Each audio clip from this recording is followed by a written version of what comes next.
Good evening बच्चों।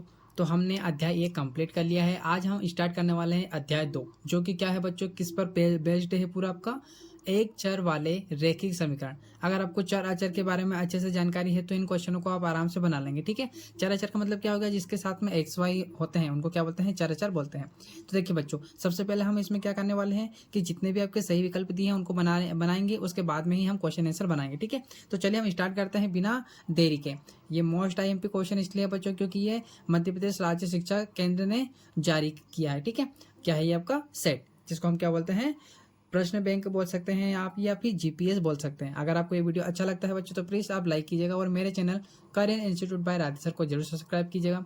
चले बच्चों, बनाते हैं फिर पहला कंसेप्ट। तो देखो बच्चों, प्रश्न को 2 से 3 बार पढ़िएगा, आपके जितने भी कंसेप्ट हैं वो सब दूर हो जाएंगे। ठीक है, देखो क्या दिया है क्वेश्चन, निम्नलिखित में से कौन सा गणितीय कथन समीकरण है। गणितीय कथन का मतलब क्या होता है, इसमें कौन सी चीज आपकी इंपॉर्टेंट है, गणितीय कथन मतलब ऐसी मेथड से सोल्व होगा उसको क्या बोलते हैं, गणितीय रूप बोलते हैं। तो इन चारों को हम सोल्व करेंगे, 4 ऑप्शन को, जो गणितीय रूप में मतलब सोल्व करने पर आंसर निकल जाएगा वो क्या होगा आपका, वही आपका इसका ऑप्शन सही होगा। तो चलिए हम देखते हैं क्या है इसका। तो देखिए बच्चों, पहले को मैं सोल्व करता हूँ।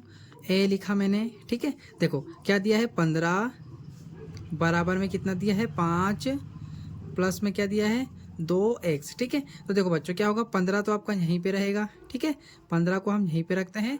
अब ये इधर प्लस का है तो इधर आएगा तो क्या हो जाएगा, माइनस का हो जाएगा, और बराबर ऐसा कैसा। अब बराबर के इधर क्या बचा है आपका, 2x बचा है। ठीक है, अब देखो 15 में से क्या होगा आपका, 5 जाएगा तो कितना बचेगा, 10 बचेगा। ठीक है, कितना बचेगा आपका, 10 बचेगा।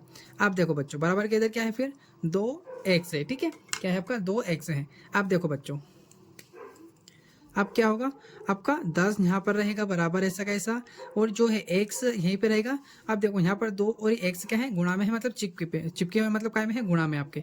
तो गुणा वाली चीज़ कहाँ जाती है, भाग में, मतलब ये कहाँ पे आ जाएगा आपका, यहाँ पर आ जाएगा। ठीक है, अब देखो भाग में है तो क्या होगा, भाग दे देंगे, तो 2 से 10 में भाग देंगे तो कितनी बढ़ जाएगा, 2 पंजे 10। ठीक है, तो 5 आ गया, और x का मान क्या निकल गया, 2, सॉरी क्या निकल गया, x का मान 5 निकल गया। ठीक है, तो देखो ये गणितीय रूप था, सोल्व हुआ। अगर हम दूसरे ऑप्शन को सोल्व करते हैं, आपका इसको सोल्व करते हैं तो देखते हैं कि ऐसी मेथड से सोल्व होता है क्या। तो देखो क्या दिया है दूसरा आपका, बी वाला। देखो बच्चों, 15 बराबर 5 प्लस 2 दिया है। ठीक है, तो देखो 15 ऐसा कैसा, बराबर भी ऐसा कैसा, 5 और 2 कितना हो जाएंगे, 7। अब क्या हुआ, यहाँ पर तो कुछ भाग में जा नहीं रहा है, गुणा में भी कुछ भी नहीं हो रहा, तो ये तो सोल्व ही नहीं हुआ ना बच्चों, ऐसा सोल्व होना चाहिए।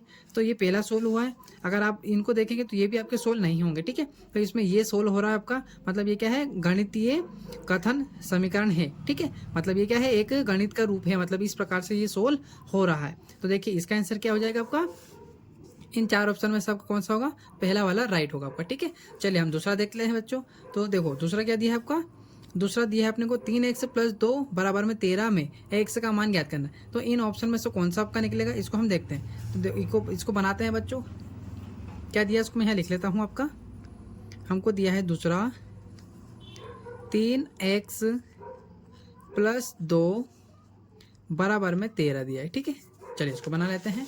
तो देखो मैंने यहाँ पे लिख लिया है। क्या करेंगे बच्चों, इसको हम सोल्व करेंगे और आपका ऑप्शन क्या आंसर वो निकल जाएगा। तो देखो क्या करने वाले हैं हम, आपका बराबर ऐसा कैसा, 13 भी ऐसा कैसा। ठीक है, अब हम क्या करते हैं बच्चों, आपका 3x तो यहीं पे रहेगा। ठीक है, 3x पर ये जो आपका प्लस का है, प्लस का 2 है, इसको उधर पहुंचा देते हैं तो क्या हो जाएगा, प्लस का है तो माइनस का हो जाएगा। ठीक है, अब इधर क्या है, 3x बराबर, अब इसमें से गए, ठीक है, 13 में से 2 गए तो कितने बचेंगे आपके, 11। फिर x को अकेला कर देते हैं तो x को अकेला करेंगे तो ये क्या है बच्चों, यहाँ पर ये चिपके मतलब काय में है, गुणा में है आपके, तो x अकेला हो गया, 11 ऐसा कैसा। अब ये गुणा में है तो ये कहाँ चला जाएगा, भाग में, मतलब कहाँ चला जाएगा, 3 के पास। तो x की वैल्यू क्या निकल जाएगी, x बराबर हम क्या लिख सकते हैं, x बराबर हम लिख सकते हैं 11 बटे में 3। ठीक है, ये हम लिख सकते हैं किसकी जगह पर, x की जगह पर। देखते हैं कि हमारा आंसर ये निकला है कि ऑप्शन में। देखो बच्चों, ये आपका डी वाला है ना, तो इस प्रकार आप सोल्व करके देखिएगा, आपको सारे क्वेश्चन आप सही सही निकाल सकते हैं ना। देखिए ऑप्शन जरूर है, आप रट्टा मार सकते हैं पर रट्टा मारने से आप याद नहीं कर पाएंगे। ठीक है, तो जरूर इसको इस प्रकार सोल्व करिएगा। देखो चले कुछ नहीं करना, एक से x को अलग करो और गुणा वाली चीज़ भाग में चली जाती है, भाग वाली गुणा में, ऐसे बस ये चीज़ें बेसिक वाली चीज़ें आपको पता होनी चाहिए। चलिए हम तीसरा देख लेते हैं क्या दिया है। तीसरा दिया है आपका कि एक चर वाले रैखिक समीकरण के हल होते हैं। जब एक चर वाले होते हैं तो क्या होंगे, केवल एक ही हल होगा उसका, ठीक है, एक ही हल होगा ना, ये सिंपल था। तो इसमें क्या लिख सकते हैं, शून्य हल या फिर केवल दो या दो से अधिक। तो इसमें देखो जब एक चर वाला है तो उसका आंसर क्या होगा, एक चर वाला ही होगा, ठीक है। चलिए अब हम देखते हैं आपका चौथा। तो चौथा क्या दिया है, इसको हम सोल्व करते हैं ना, और ऑप्शन में से क्या आएगा आंसर देख लेते हैं। तो देखिएगा क्या दिया है अपने को कि दो संख्याओं का योग। अब योग का मतलब अगर आपको पता है तो आप बना लेंगे। देखो योग का मतलब होता है आपका प्लस, ठीक है, योग का मतलब क्या होता है प्लस। प्लस क्या मतलब इन चीज़ों का क्या करने वाले हैं, प्लस। तो देखो क्या दिया है, दो संख्या है ना, दो संख्याओं का योग 16/7 क्या है, 7 है ना, 16/7 है। यदि एक संख्या कितनी हो, 11/7 हो। अब एक संख्या है तो दूसरी संख्या क्या है, मतलब हमको क्या करना पड़ेगा, इसमें से माइनस करना पड़ेगा, है ना, क्योंकि हमको दो संख्याओं का योग ये दिया है, उसमें से एक संख्या ये है, तो दूसरी संख्या क्या होगी, मतलब इसको हम माइनस कर लेते हैं। तो इसको सोल्व करते हैं। देखो 16/7 और आपका क्या दिया है, माइनस करते हैं तो 11/7 दिया है, ठीक है, ये दिया है। अब देखो यहाँ पर निकालते हैं एलसीएम। तो 7 और 7 का एलसीएम तो 7 ही रहेगा, ठीक है। अब हम क्या करेंगे, 7 से 7 में भाग देंगे तो एक बार जाएगा, और एक का गुणा 16 से करेंगे तो क्या जाएगा, 16 आ जाएगा आपका, ठीक है, क्या आ जाएगा 16। फिर यहाँ पर माइनस का निशान है तो माइनस का लगाएंगे हम भी। 7 से 7 में भाग देंगे तो एक बार, और एक का गुणा 11 से करेंगे तो क्या आ जाएगा आपका, 11 आ जाएगा, ठीक है। अब देखो 16 में से 11 गया तो 6 में से 1 गया तो 1 बचेगा आपका, और 1 में से गया तो 0, और बटे में क्या है आपका, 1 मिनट गलत कर दिया क्या, 11 गए तो कितने बचेंगे आपके, 11 के बाद में 12, 13, 14, 15, 16, कितने बचेंगे आपके, 5 बचेंगे, है ना। तो क्या आ जाएगा, 5/7 आ जाएगा, और यही हमारा क्या होगा, फुल एंड फाइनल आंसर हो जाएगा, ठीक है। देखते हैं क्या सही निकला है, क्या ऑप्शन में आया है क्या अपना। देखिए ये रहा आपका 5/7, ठीक है, कुछ नहीं करना था। 16 में से 11 गए तो आपके 5 बचेंगे, और आपके हमने एलसीएम 7 लिया था तो 7 ही, सबके बटे में 7 है, यहाँ पर लॉजिक लगा सकते हैं आप, ठीक है। चलिए तो ये हमारे 4 हो गया। पांचवा देख लेते हैं हम, क्या दिया है पांचवा, देखिएगा। किसी संख्या के तिगुने में 15 जोड़ने पर 93 प्राप्त होता है, वहाँ संख्या क्या है। तो देखो वो संख्या कौन सी हम देख लेते हैं।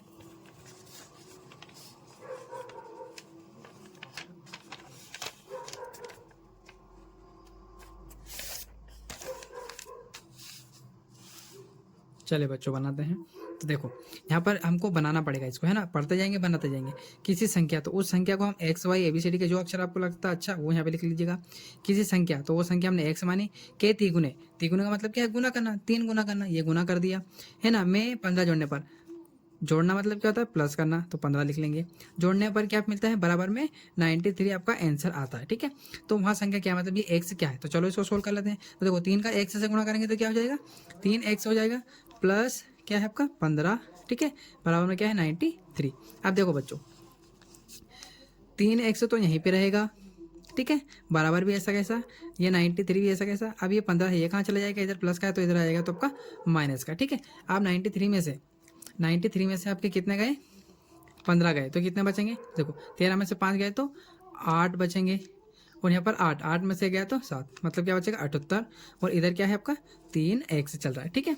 और अब क्या होगा, तो अब देखो अब क्या होगा आपका, x को अकेला कर देते हैं, मतलब x अकेला हो जाएगा 78 के बटे में, ये काय में है गुणा में, है ना, यहाँ पर काय में है आपका गुणा में, तो ये कहाँ आ जाएगा भाग में, तो ये 3 यहाँ पे आ जाएगा। अब इसमें भाग दे देते हैं, तो देखो 3 एकम 3 है ना, फिर यहाँ पर 3 3 3 6, एक बचा, ये बन गया 18, 3 5 15, 3 6 18, तो कितनी बार कटा बच्चों, 26 बार। तो x की वैल्यू कितनी निकल गई, x बराबर कितना आ गया आपका 26, ठीक है। क्या आ गया आपका x बराबर आपका आ गया 26, ठीक है। और इसका यही आंसर होगा, हम देख लेते हैं एक बार। तो देखिए इसका आंसर क्या हो जाएगा, ये 26 है ना, और ये आपके ऑप्शन में भी है ए वाला, ठीक है। तो बहुत इजी है, आप इस प्रकार से करिएगा, आपको सब कुछ समझ में आ जाएगा, ठीक है।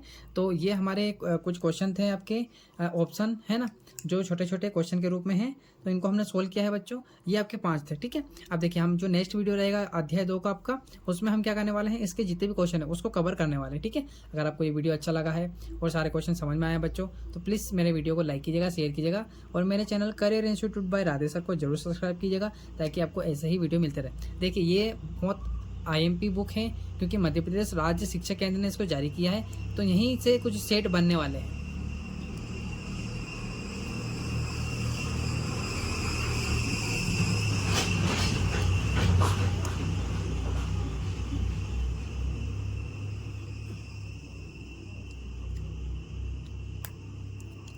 देखिए बच्चों, जो आपकी ये बैंक है, प्रश्न बैंक, इसमें और हमारे नॉर्मल जो एनसीईआरटी बुक होती है उसमें क्या डिफरेंट है कि इसमें लैंग्वेज वाली चीज़ें आपको समझने वाली चीज़ें हैं इसमें। अगर आप इसकी लैंग्वेज अच्छे से समझते हैं तो आपको ये क्वेश्चन आसानी से बन जाएंगे। ठीक है, कि आपको पता होना चाहिए कि लैंग्वेज का मतलब ये हो गया कि बच्चों आप 4 से 5 बार उस क्वेश्चन को पढ़ो, आपको थोड़ी थोड़ी उसकी लैंग्वेज समझ में आएगी कि अच्छा ये क्वेश्चन वही है। क्वेश्चन वही रहेंगे आपके जो एनसीईआरटी में है, बस उनकी थोड़ी सी लैंग्वेज और थोड़ा लिखने का तरीका बदल दिया गया ताकि आप परेशान हो जाए।